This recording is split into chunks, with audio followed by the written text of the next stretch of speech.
ವಿರೋಧ ಪಕ್ಷ ನಾಯಕರೇ, ಅಂಬೇಡ್ಕರ್ ಬಗ್ಗೆ ಭಾಳ, ಬಾಬಾ ಸಾಹೇಬ್ ಭೀಮರಾವ್ ಅಂಬೇಡ್ಕರ್ ಅವ್ರ ಬಗ್ಗೆ ಭಾಳ ಹೇಳ್ತಾ ಇದ್ದೀರಿ.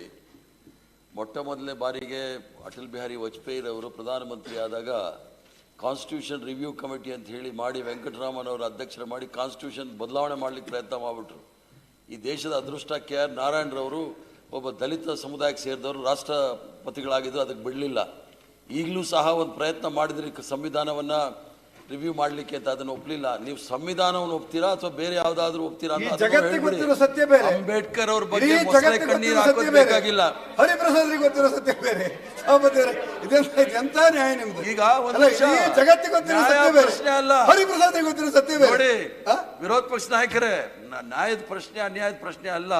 ಅಂಬೇಡ್ಕರ್ ಅವರು ಅವ್ರದೇ ಆದ ರಿಪಬ್ಲಿಕನ್ ಪಾರ್ಟಿ ಆಫ್ ಇಂಡಿಯಾ ಅಂತ ಹೇಳಿ ಮಾಡಿಕೊಂಡು ನಮ್ಮ ಪಕ್ಷದ ವಿರುದ್ಧನೇ ಹೋರಾಟ ಮಾಡಿದ್ರು. ಆದ್ರೂ ಸಹ ಪಂಡಿತ್ ಜವಾಹರ್ಲಾಲ್ ನೆಹರು ಅವರನ್ನ ಮಂತ್ರಿ ಮಾಡಿ ಸಂವಿಧಾನದ ಕಾನ್ಸ್ಟಿಟ್ಯೂಂಟ್ ಅಸೆಂಬ್ಲಿನಲ್ಲಿ ಡ್ರಾಫ್ಟ್ ಕಮಿಟಿಗೆ ಚೇರ್ಮನ್ ಮಾಡಿ ಈ ರಾಷ್ಟ್ರಕ್ಕೆ ಪ್ರಪಂಚದಲ್ಲಿ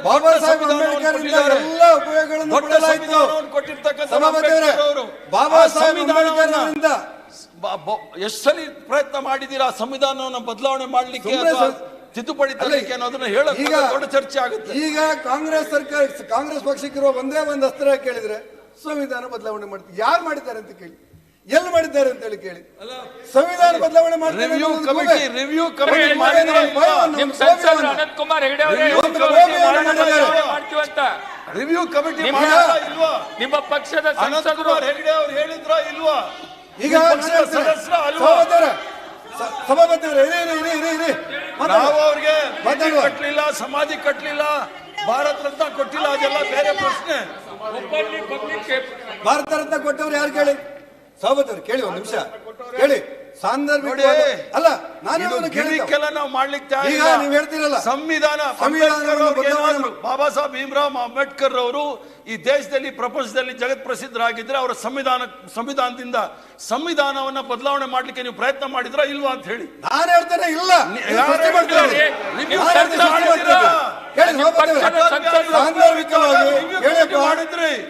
ಅದಕ್ಕೆ ಸುಪ್ರೀಂ ಕೋರ್ಟ್ ನ ಮಾಜಿ ಮುಖ್ಯ ನ್ಯಾಯಾಧೀಶರು ವೆಂಕಟರಾಮ್ ಅವರು ಕರ್ನಾಟಕದವರೇ, ಅವ್ರನ್ನ ಅಧ್ಯಕ್ಷರು ಮಾಡಿ ಅದಕ್ಕೆ ಪ್ರಯತ್ನ ಮಾಡಿ ಅವಕಾಶ ಕೊಡಲಿಲ್ಲ. ಸೃಷ್ಟಿ ಮಾಡಿ ಹೇಳ್ಬಾರ್ದು. ನಾನು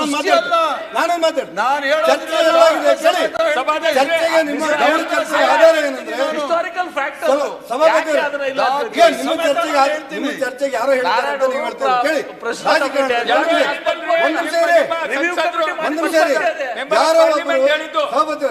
ಈಗ ಕಡೆ ಒಬ್ಬ MLA ಈಗ ಒಂದ್ ನಿಮಿಷ ನಾನು ಹೇಳ್ಬಿಡ್ತೀನಿ ಕೇಳಿ. ಮುಂದೆ ಒಂದು ಮಾತಲ್ಲಿ ನಾನು ಮಾತು ಮುಗಿಸ್ತೀನಿ. ಬಾಬಾ ಸಾಹೇಬ್ ಭೀಮರಾವ್ ಅಂಬೇಡ್ಕರ್ ನ ಸಂವಿಧಾನ ನಂಬ್ತೀರಾ ಅಥವಾ ಮನುಸ್ಮೃತಿ ನಂಬ್ತೀರಾ ಅಂತ ಹೇಳ್ಬಿಡಿ. ನಮ್ಗೆ ನಾವು ಮನುಸ್ಮೃತಿ ಮೇಲೆ ನಂಬಿಕೆ ಇಲ್ಲ ಅಂತ ಹೇಳ್ಬಿಡಿ, ಅಲ್ಲಿ ಮುಗೀತು. ಅಲ್ಲ ಇದು ಅಲ್ಲ ಕೇಳಿ. ನಿಮ್ ಪ್ರಕಾರ ಸಂವಿಧಾನವನ್ನು ಬರೆದಿರ್ತಕ್ಕಂಥ ಅಂಬೇಡ್ಕರ್ ಅವರಿಗೆ ದ್ರೋಹ ಮಾಡಲ್ಲ ನಾವು. ಅಂಬೇಡ್ಕರ್ ಅವ್ರಿಗೆ ಸಂವಿಧಾನ ಬರ್ಲಿಕ್ಕೆ ಅವಕಾಶ ಮಾಡಿಕೊಟ್ಟಿದ್ದೆ.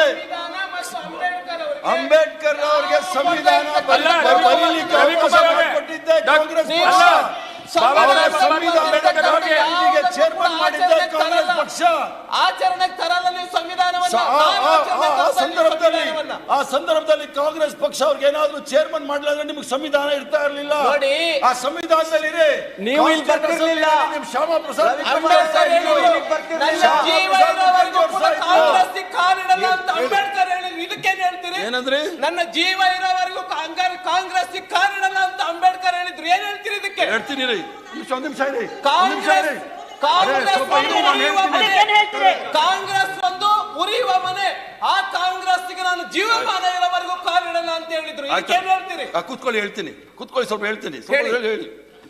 ಕಾನ್ಸ್ಟಿಟ್ಯೂಂಟ್ ಅಸೆಂಬ್ಲಿನಲ್ಲಿ ಕಟ್ಟ ಕಡೆ ಭಾಷಣ ಅಂಬೇಡ್ಕರ್ ಅವ್ರು ಮಾಡಿದಾಗ ನೀವು ಅದನ್ನು ಭಾಷಣವನ್ನು ನೋಡಿ, ಈಗಲೂ ಸ್ವಲ್ಪ ಗೂಗಲ್ ಮಾಡಿ ನೋಡಿ. Last speech of doctor Baba Saheb Bhimrao Ambedkar in the constituent assembly ಅಂದರೆ ಅದರಲ್ಲಿ ಪೂರ್ತಿ ಬರುತ್ತೆ.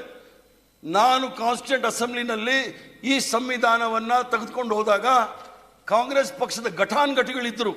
ಅವರೇನಾದರೂ ಇದಕ್ಕೆ ಅಡ್ಡ ಬಂದಿದ್ದರೆ ಈ ಸಂವಿಧಾನ ಆಗ್ತಾ ಇರಲಿಲ್ಲ. ಸಂಪೂರ್ಣ ಸಹಕಾರವನ್ನು ಕೊಟ್ಟು ಮಾಡಿದ ಕಡೆ ಭಾಷಣ ಅಂಬೇಡ್ಕರ್ ಅವ್ರು ಕೇಳಿ. ಅವರು ಕಾಂಗ್ರೆಸ್ ಪಕ್ಷಕ್ಕೆ ಬರೋದು ಬಿಡೋದು ಅವ್ರು ಕಾಂಗ್ರೆಸ್ ಪಕ್ಷದವ್ರು ಅಲ್ಲ. ಅದನ್ನ ಧೈರ್ಯವಾಗಿ ಹೇಳ್ತೀನಿ, ಅವ್ರು ಕಾಂಗ್ರೆಸ್ ಪಕ್ಷದವ್ರು ಅಲ್ಲ. ಆದ್ರೆ ಒಂದ್ ನಿಮಿಷ ಇಲ್ಲಿ ನಾನು ಮುಗಿಸ್ತೀನಿ. ನಾನು ಮುಗಿಸಿದ ಮೇಲೆ ನೀವು ಮಾತಾಡಿ. ನಾನು ಮುಗಿಸಿದ ಮೇಲೆ ಶಾಲೆಯಲ್ಲಿ ಕಸ ಈಗ ರಾಹುಲ್ ಗಾಂಧಿ ನಾನು ಮುಗಿಸಿದ ಮೇಲೆ ನೀವು ಹೇಳಿ. ಈಗ ನಾನು ಮುಗಿಸಿದ ಮೇಲೆ ಹೇಳಿ. ಇದಕ್ಕಿಂತ ಹೇಳ್ತೀನಿ ಕೇಳಿ. ಅಪಮಾನ ಬೇಕಾ?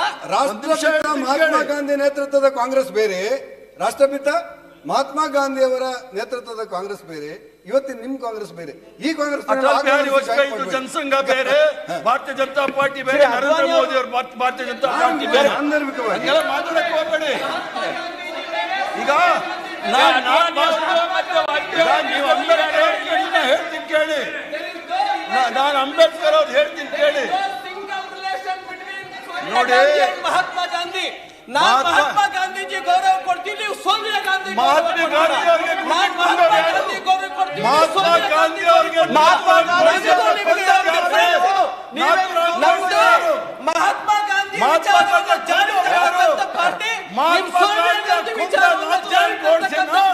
ಪೂಜೆ ಮಾಡೋದು ಯಾರು ಹೇಳಿ? ನಾಥುರಾಮ್ ಗೋಡ್ಸೆ ಯಾರು? ನಾಥುರಾಮ್ ಗೋಡ್ಸೆ ಯಾರು? ನಾಥುರಾಮ್ ಗೋಡ್ಸೆ ಯಾರು ಹೇಳಿ? ಸಭಾಪತಿ ಅವರೇ, ನಿಮ್ಮ ಪಕ್ಷದವರು ಅವ್ರಿಗೆ ದೇವಸ್ಥಾನ ಮಾಡ್ಕೊಡ್ತೀರಲ್ಲ, ಯಾರು ನಿಮ್ಮ ಪಕ್ಷದವರು ಈ ಜಗತ್ತು ಈಗಲೂ ಹೇಳ್ತಿದ್ದೀರಲ್ಲ. ಮಹಾತ್ಮ ಗಾಂಧಿ ಪಕ್ಷ ಅಂಬೇಡ್ಕರ್ ಅವ್ರ ಬಗ್ಗೆ ಮೊಸಳೆ ಕಣ್ಣೀರು ಹಾಕೋದು ಬೇಕಾಗಿಲ್ಲ. ಹೇಳಿ ಹೇಳಿ ಒಂದು ನಿಮಿಷ ಕೇಳಿ. ಪೂಜೆ ಮಾಡ್ತೀವಿ ನಾವು, ವಿಚಾರದ ಪೂಜೆ ಮಾಡ್ತೀವಿ. ಗೋಡ್ಸೆ ಪೂಜೆ ಮಾಡ್ತಾರೆ, ಸಭಾಧ್ಯಕ್ಷರೇ, ಗೋಡ್ಸೆ ಪೂಜೆ ಮಾಡ್ತಾರೆ. ಬಾಬಾ ಸಾಹೇಬ್ ಭೀಮ್ರಾವ್ ಅಂಬೇಡ್ಕರ್ ಅವರು ಮಾಡೋರ್ಗೆ ಗೋಡ್ಸೆ ಗುಡಿ ಕಲ್ಲಿ ಪೂಜೆ ಮಾಡ್ತಾರೆ. ಬಾಬಾ ಸಾಹೇಬ್ ಭೀಮ್ರಾವ್ ಅಂಬೇಡ್ಕರ್ ಅವರ ಕೆ ಅಡ್ವಾಣಿ ಅವರು ಬಿಜೆಪಿ ಬೇರೆ, ಈಗ ಅಮಿತ್ ಶಾ ನರೇಂದ್ರ ಮೋದಿ ಕಾರ್ಪೊರೇಟ್ ಬಾಬಾ ಸಾಹೇಬ್ ಸರ್ಕಾರದಲ್ಲಿ ಮಾತಾಡುವಾಗ ನೀವು ಏನಾದ್ರೂ ಮಾತಾಡ್ತೀರಿ. ಬಾಬಾ ಸಾಹೇಬ್ ಭೀಮ್ರಾವ್ ಅಂಬೇಡ್ಕರ್ ಅವರು ಕಾಂಗ್ರೆಸ್ ಪಕ್ಷದ ವಿರುದ್ಧ ಇದ್ರು, ಶ್ಯಾಮಾ ಪ್ರಸಾದ್ ಮುಖರ್ಜಿನು ಕಾಂಗ್ರೆಸ್ ಪಕ್ಷದ ವಿರುದ್ಧ ಇದ್ರು. ಅವ್ರಿಬ್ಬರಿಗೂ ಸಹ ಮಂತ್ರಿ ಮಾಡಿದ್ದು ಪಂಡಿತ್ ಜವಾಹರ್ಲಾಲ್ ನೆಹರು ಅವರು ಕಾಂಗ್ರೆಸ್ ಪಕ್ಷ. ಎಲ್ಲರೂ ಸಹ ಜೊತೆ ಕರ್ಕೊಂಡು ಹೋಗ್ಬೇಕು ಅಂತ ಹೇಳಿ. ನಿಮ್ ಕಾಂಗ್ರೆಸ್ ಪಕ್ಷದ ಅಜೆಂಡಾ ದ್ವೇಷ ಅಲ್ಲ, ಕಾಂಗ್ರೆಸ್ ಪಕ್ಷದ ಅಜೆಂಡಾ ದ್ವೇಷ ಅಲ್ಲ. ಇಬ್ಬರನ್ನು ರಾಜೀನಾಮೆ ಕೊಡ್ತಾರೆ. 8ನೇ ನಾನು ಪುಸ್ತಕ ಕೊಡ್ತೇನೆ. 1937 ಶ್ಯಾಮ್ ಪ್ರಸಾದ್ ಮುಖರ್ಜಿ ಮತ್ತು ಸಾಧ್ಯನೇ ಇಲ್ಲ, ಇಬ್ರು ಕಾಶ್ಮೀರದ ಸಾಧ್ಯನೇ ಇಲ್ಲ. ಕೊಡ್ತಾರೆ. ಸಾಧ್ಯನೇ ಇಲ್ಲ. ನ್ಯಾಷನಲ್ ಗವರ್ಮೆಂಟ್ ಇದ್ದಾಗ ನಾವು ಮಾಡಬೇಕಾದಿರ್ಲಿಲ್ಲ. ನಿಮ್ ತರ ದೇಶ ಒಡೆಯ ಕೆಲಸ ಅಂಬೇಡ್ಕರ್ ಮತ್ತು ಶ್ಯಾಮ್ ಪ್ರಸಾದ್ ಮುಖರ್ಜಿ ಮಾಡ್ಲಿಲ್ಲ.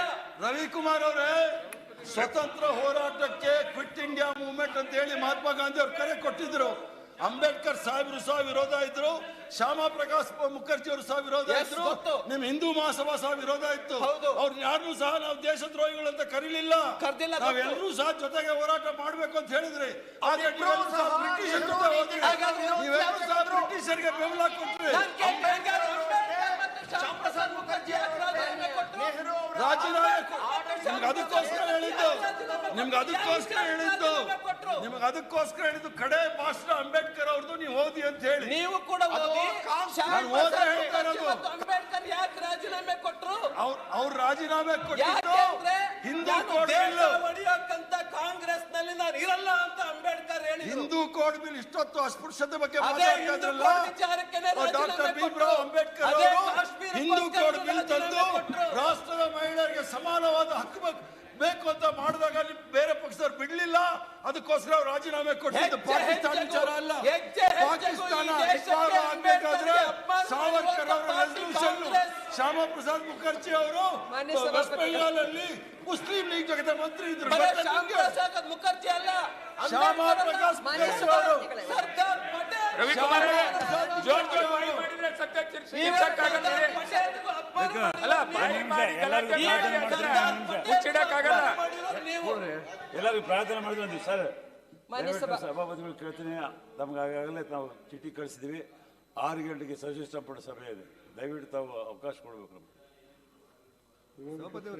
ಎಲ್ಲ ಅವ್ರು ಮುಗಿದಲ್ಲ ಸರ್, ಅವ್ರು ನಾಳೆ ಸಾಯಂಕಾಲ ತನಕ ಮಾತಾಡ್ತಾರೆ. ಅವ್ರು ಮಾತಾಡಿ, ನಾವು ಅದಕ್ಕೆ ಬಾಯಿ ಮುಚ್ಕೊಂಡಿದ್ದೀವಿ. ಆದರೆ ಆ ಸೆನ್ಸಿಟಿವ್ ಪಾಯಿಂಟ್ ಮಾತಾಡೋದಕ್ಕೆ ನಾವು ಹಿರಿಯ ಸದಸ್ಯರು ಮಾತಾಡಿದ್ರು ಬಿಟ್ರೆ ಅವ್ರು ಮಾತಾಡಿದ್ದೆಲ್ಲನೂ ಮಾತಾಡಲಿ. ನಾಳೆ ಸಾಯಂಕಾಲ ತನಕ ಮಾತಾಡಿ, ಸೋಮವಾರನೂ ಮಾತಾಡಿ. ಅವ್ರಿಗೇನು ಟೈಮ್ ಇಲ್ಲ, ಏನಿಲ್ಲ. ಅವ್ರು ಏನ್ ಬೇಕಾದ್ರೂ ಮಾತಾಡಿ, ನಾವೇನು ಮಾತಾಡೋದಿಲ್ಲ. ಅವ್ರಿಗೆಲ್ಲ ಓಪನ್ ಬಿಟ್ಟು ಕರೆ ಸುಳ್ಳು ಮತ್ತೊಂದು ಏನ್ ಬೇಕಾದ್ರೆ ಅದಕ್ಕೆ ಅದಕ್ಕೆ ಮಾತಾಡೋದು ಬಿಟ್ಟು ಅವ್ರು ಸೆನ್ಸಿಟಿವ್ ಆಗಿ ಇತಿಹಾಸ ನಾವೆಲ್ಲ ಬಿಟ್ಟು ದಯವಿಟ್ಟು ನಮಗೆ ಅವಕಾಶ ನಾಳೆ ಬಜೆಟ್ ಇದೆ ಅದಕ್ಕೆ ಸಚಿವ ಸಂಪುಟದಲ್ಲಿ ವಿಶೇಷವಾದಂತಹ ಸಬ್ಜೆಕ್ಟ್ಗಳಿದ್ದಾವೆ ಅದಕ್ಕೆ ನಾವು ದಯವಿಟ್ಟು ಹೋಗ್ಬೇಕು.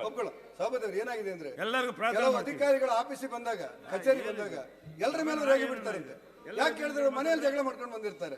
ನಮ್ಮ ಹರಿಪ್ರಸಾದ್ ಸರ್ ಇವತ್ತು ಈ ರೀತಿ ಜಗಳ ಮಾಡೋದು ಯಾಕೆ? 5-6 ಮಂದಿ ಎದ್ದು ಸಭಾಪತಿಗಳಿಗೆ ಕೂತಾರೆ, ಏನ್ ಹೇಳಿದ್ರು ಏನ್ ಮಾತಾಡಿದ್ರು 5-6 ಮಂದಿ ಎದ್ದು ಮಾತಾಡಿದ್ರು. ವಿರೋಧ ಪಕ್ಷ ನಾಯಕರು ಮಾತಾಡಿದ್ರು, ನಮ್ಮಲ್ಲಿ ಒಬ್ಬರೇ ಮಾತಾಡ್ತಾ ಇದ್ದಾರೆ. ನಿಮ್ಗೆ ಸರಿ ನಿಮ್ಮವರೇ ಮಾತಾಡ್ತಾರ ಡಜನ್ ಮಂದಿ. ಸರ್ ತಾವು ನಾಳೆ ಮುಂದುವರಿಸಿ ವೀರಾವೇಶವಾಗಿ ಮಾತಾಡ್ತಾರೆ. ನಮಗೂ ಬರ್ತದೆ ಮಾತಾಡ್ಲಿಕ್ಕೆ. ಏನ್ ಮಾತಾಡಿ ವೀರಾವೇಶವಾಗಿ ಮಾತಾಡ್ಲಿಕ್ಕೆ ಯಕ್ಷಗಾನ ಅಲ್ಲ ಇದು. ಯಾರು ನಮ್ಮವರೆಲ್ಲ ಮಾತಾಡಿದ್ದಾರೆ? ಯಾರು ಮಾತಾಡಿದ್ರು ಕೇಳಿ, ರಿಕಾರ್ಡ್ ನೋಡಿ. ನಾನು ಮಾತಾಡಿದಾಗ ಸುಮ್ಮನೆ ಕೂತ್ಕೊಂಡಿವಿ. ನಮ್ಗೆ ವೀರಾವೇಶ ಅದ. ನಮ್ಗೆ ಯಾರ್ದು ಇಲ್ಲ. ಯಾಕೆ ಮಾತಾಡ್ತೀರಿ ಸರ್? ಒಂದು ಸಮಯ, ಒಂದು ಲಿಮಿಟ್, ಒಂದು ಪದ್ಧತಿ ಬೇಕು. ಏನ್ ಬೇಕಾದ್ರೆ ಮಾತಾಡಿದ್ರೆ 5-10 ನಿಮಿಷ ಕ್ವಶನ್ ಅವ್ರಿಗೆ 10 ನಿಮಿಷ ಪ್ರತಿಭಟನೆ ತೋರಿಸಿದ್ರಿ. ತಾಸುಗಟ್ಟಲೆ ಮಾತಾಡ್ತಾರ. ನಿಮ್ಗೊಂದು ನ್ಯಾಯ, ನಮಗೊಂದು ನ್ಯಾಯನಾ? ಮುಗಿದಲ್ಲ ಅದು. ನಾಡ್ದು ಒಂದ್ ದಿವಸ ಸೋಮವಾರ ಗೊತ್ತಿಲ್ಲ, ಮುಗಿದಲ್ಲ ಅದು. ಸಭಾನಾಯಕರು ಜೋರ ಆದ್ರು ಅದಕ್ಕೆ ನಾನು ಸಭಾಪತಿ ಪ್ರಾರ್ಥನೆ ಮಾಡಿದ್ದೀನಿ ಅಷ್ಟೇ. ಅದು ಸಚಿವ ಸಂಪುಟ ಸಭೆ ಇದೆ, ನಾಳೆ ಬಜೆಟ್ ಇದೆ, ಅದ್ರ ಬಗ್ಗೆ ಚರ್ಚೆ ಇರ್ತದೆ. ಅದು ದಯವಿಟ್ಟು ನಮ್ಗೆ ಅವಕಾಶ ಕೊಡ್ತೀವಿ ಅಂತ ಹೇಳಿ ಕೇಳಿದ್ದೀನಿ ಅಷ್ಟೇ. ನಾನು ನಿಮ್ಗೆ ಅಭ್ಯರ್ಥಿ ನೀವು ಸೋಮವಾರ ಪೂರ್ತಿ ಮಾತಾಡ್ರಿ, ಮಂಗಳವಾರ ಪೂರ್ತಿ ಮಾತಾಡ್ರಿ, ಏನ್ ತೊಂದ್ರೆ ಇಲ್ಲ. ಓಪನ್ ಬಿಟ್ಬಿಟ್ಟಿವಲ್ಲ, ನೀವೇ ಮಾತಾಡಿದ್ರಿ. 8 ಮಂದಿ ನಿಂತ್ಕೊಂಡು ಮಾತಾಡಿದ್ರಿ. ಎಲ್ಲ ಪಿಕ್ಚರ್ ಅದ ಇಲ್ಲಿ, ಇದರಲ್ಲಿ CCTV ನಲ್ಲಿ ಬರ್ತದೆ. ಎಲ್ಲರೂ ಮಾತಾಡಿದ್ರಿ. ಮಾನ್ಯ ಸಭಾಪತಿಗಳೇ, ವಾಗ್ವಾದ ವಿಚಾರ ಸಮುದ್ರ ಮಂಥನ ನಡೆಯುವಾಗ ಹಾಲಾಹಲ ಬರುತ್ತೆ, ನಂತರವೇ ಅಮೃತ ಬರೋದು. ಒಂದು ವಿಚಾರಧಾರೆಯ ಇರ್ಲಿ. ನಿಮ್ಮ ರಾಗವೂ ನನಗೆ, ನಿಮ್ಮ ರಾಗ ಹಾಕಿದ್ರೆ ನನಗೇನು ವಿಚಲಿತಳಾಗಲ್ಲ. ಮಾನ್ಯ ಸಭಾಪತಿಗಳೇ, ಈಗ ಮನುಸ್ಮೃತಿ ಎನ್ನುವಂತ ಉಲ್ಲೇಖವನ್ನು ಆಗಾಗ ನಾವು ಕೇಳ್ತಾ ಇರ್ತೀವಿ. ಹಿಸ್ಟ್ರಿ ಆಫ್ ಲ್ಯಾಂಗ್ವೇಜಸ್ ಅಲ್ಲಿ ನಾವು ಹೋದ್ರೆ, ಯಾಕಂದ್ರೆ ಕರ್ನಾಟಕದ ಕೊಡುಗೆ, ಶೃಂಗೇರಿ ಮಠದ ಕೊಡುಗೆ, ಶಾರದಾ ಪೀಠ ಅಂತ ಏನ್ ಕರಿತೀವಿ, ಶಾರದಾ ಸ್ಕ್ರಿಪ್ಟ್ ಇದೆ, ಕಾರೋಷ್ಟಿ ಸ್ಕ್ರಿಪ್ಟ್ ಇದೆ, ಗಾಂಧಾರ ದೇಶದಿಂದ ಹಿಡಿದು ರಷ್ಯಾದವರೆಗೆ ಸಂಸ್ಕೃತ ಭಾಷೆಯ ಕಾಂಟ್ರಿಬ್ಯೂಷನ್ ಈ ದೇಶದ ಇತಿಹಾಸ, ಸಂಸ್ಕೃತಿ ಮತ್ತು ಪ್ರಾಚೀನ ರಾಮಾಯಣ, ಮಹಾಭಾರತ, ಕಾಳಿದಾಸನ ಒಂದು ಅಭಿಜ್ಞಾನ ಶಾಕುಂತಲ, ಇದೆಲ್ಲ ಕೂಡ ಪ್ರಪಂಚದಾದ್ಯಂತ ಭಾರತ ಕೊಟ್ಟ ಕೊಡುಗೆ ಅಂತ ಹೇಳೋದ್ರಲ್ಲಿ ಕರ್ನಾಟಕದ ಕೊಡುಗೆಯೋದೆ ಎನ್ನುವ ಹೆಮ್ಮೆ ನಮಗಿದೆ. ಮನು ಅಂತ ಹೇಳ್ತಕ್ಕಂಥದ್ದನ್ನ ಮನುಸ್ಮೃತಿ ಅಂತ ನಾವೇನು ಉಲ್ಲೇಖ ಮಾಡ್ತೀವಿ, ಮನ್ವಂತರ ಅನ್ನುವಂಥದ್ದು, ಅದು ತುಂಬಾನೇ ಅಧ್ಯಯನಕ್ಕೆ ಹೋದ್ರೆ, ಯಾಕಂದ್ರೆ ಕಾಂಗ್ರೆಸ್ ಪಕ್ಷಕ್ಕೆ ಬ್ರಾಹ್ಮಣ್ಯವನ್ನ, ವರ್ಣಾಶ್ರಮವನ್ನ, ಅಸ್ಪೃಶ್ಯತೆಯನ್ನ ಖಂಡಿಸ್ಲೇಬೇಕು, ವಿರೋಧ ಮಾಡ್ಲೇಬೇಕು. ಆದ್ರೆ ಬ್ರಾಹ್ಮಣರನ್ನ ಅಥವಾ ಅವರು ಆ ಒಂದು ವಿದ್ವತ್ತನ್ನ ದ್ವೇಷ ಮಾಡಕ್ಕೆ ಯಾವುದೇ ಒಂದು ಸದನದಲ್ಲಾಗ್ಲಿ ನಮಗೆ ಹಕ್ಕಿಲ್ಲ. ಒಂದ್ ನಿಮಿಷ ಪ್ಲೀಸ್ ಲಿಸನ್ ಟು ಮೀ. ಯಾಕಂದ್ರೆ ಕಾಂಗ್ರೆಸ್ ಪಕ್ಷಕ್ಕೆ ವೇದಿಗಳು, ದ್ವಿವೇದಿಗಳು, ತ್ರಿವೇದಿಗಳು, ಚತುರ್ವೇದಿಗಳು ಸಿಕ್ಕಾಪಟ್ಟೆ ಕಾಂಟ್ರಿಬ್ಯೂಷನ್ ಮಾಡಿದ್ದಾರೆ, ತ್ರಿಪಾಠಿಗಳು ಎಲ್ಲ ಕೂಡ. ಇವತ್ತಿಗೂ ಕೂಡ ಉತ್ತರ ಪ್ರದೇಶ ಆಗಿರ್ಲಿ, ಬಹುದೊಡ್ಡ ಒಂದು ಸಮಾಜ ಆ ಒಂದು ಜ್ಞಾನಾರ್ಜನೆಯಲ್ಲಿ ತೊಡಗಿರ್ತಕ್ಕಂಥ ಸಂದರ್ಭದಲ್ಲಿ, ಹೌದು, ಅಸ್ಪೃಶ್ಯತೆಯನ್ನ ಇವತ್ತು ನಮ್ಮ ಪ್ರತಿಪಕ್ಷದ ನಾಯಕರಾಗಿರ್ತಕ್ಕಂಥವ್ರು ನಾವೆಲ್ಲರೂ ನಾಚಿಕೆ ಪಡ್ಬೇಕು. 77 ವರ್ಷ ಆದ್ರೂ ಕೂಡ ಇನ್ನೂ ನಮಗೆ ಅದನ್ನ ಹೋಗ್ಲಾಡ್ಸಕ್ ಸಾಧ್ಯ ಆಗಿಲ್ಲ ಅನ್ನೋದ್ರಲ್ಲಿ ಅದಕ್ಕೆ ಕಾರಣವಾದ ಎಲ್ಲ ಅಂಶಗಳನ್ನು ನಾವು ಧಿಕ್ಕರಿಸಲೇಬೇಕು, ಅದರಲ್ಲಿ ಪ್ರಶ್ನೆ ಇಲ್ಲ. ಆ ಸಂದರ್ಭದಲ್ಲಿ ನಾವು ಈ ಒಂದು ಪ್ರಾಚೀನ ಕೊಡುಗೆಗಳೇನಿದೆ ಅದನ್ನ ಅರ್ಥ ಮಾಡ್ಕೊಳ್ದಲೆ ಮಾತಾಡೋದು ತಪ್ಪಾಗುತ್ತೆ. ಮನು ಅಂತ ಹೇಳ್ತಕ್ಕಂಥದ್ದು ಕೂಡ ನಾನು ಹೇಳಿದೆ, ಆ ಮನ್ವಂತರ ಅನ್ನುವಂತ ಒಂದು ಇದು ಬರುತ್ತೆ ಅಂತ ಹೇಳಿ. ಅನೇಕ ಬ್ರಾಹ್ಮಣ ಅಂತ ಹೇಳ್ತಕ್ಕಂಥದ್ದು ಕೂಡ ಜಾತಿನೇ ಅಲ್ಲ. ನೀವು ನಾನು ಮಿಥಿಕ್ ಸೊಸೈಟಿಯಿಂದ ಹಿಡಿದು ಅನೇಕ ನಾನು ತಮಗೆ ಕೊಡ್ತೇನೆ. ಬ್ರಾಹ್ಮಣ ಅಂತಕ್ಕಂಥದ್ದೇ ಅದು ಒಂದು ಸಾಹಿತ್ಯದ ಒಂದು ಇದರಲ್ಲಿ ಉಲ್ಲೇಖದಲ್ಲಿ ಬರುತ್ತೆ. ಮನೆ ಸಭಾಪತಿಗಳೇ, ಇಂಥ ಒಂದು ಸನ್ನಿವೇಶದಲ್ಲಿ ನಾವು ಆ ಕೊಡುಗೆಗಳು, ಇವತ್ತು ಸಾಂಸ್ಕ್ರಿಟ್ ಲ್ಯಾಂಗ್ವೇಜ್ ನಮಗೆ ಅದ್ರಲ್ಲಿರ್ತಕ್ಕಂಥ ಒಳ್ಳೆದನ್ನು ತಗೊಳ್ಳೋಣ. ಖಂಡಿತ ಅದ್ರಲ್ಲಿರ್ತಕ್ಕಂಥ ನೆಗೆಟಿವ್ ಅಂಶಗಳನ್ನ ಯಾರು ಪರ್ಫೆಕ್ಟ್ ಅಲ್ಲ, ಅದನ್ನ ನಿರ್ಲಕ್ಷ್ಯ ಮಾಡುವ ಸಂದರ್ಭದಲ್ಲೂ ಕೂಡ ಈ ಸರ್ಕಾರ ಕೂಡ, ಅಂಬೇಡ್ಕರ್ ಬರೆದಿರ್ತಕ್ಕಂಥ ಕಾನ್ಸ್ಟಿಟ್ಯೂಷನ್ ಅಲ್ಲಿ ಅಭಿವ್ಯಕ್ತಿ ಸ್ವಾತಂತ್ರ್ಯಕ್ಕೆ ಬಹಳ ಮಹತ್ವದ ಒಂದಿದೆ.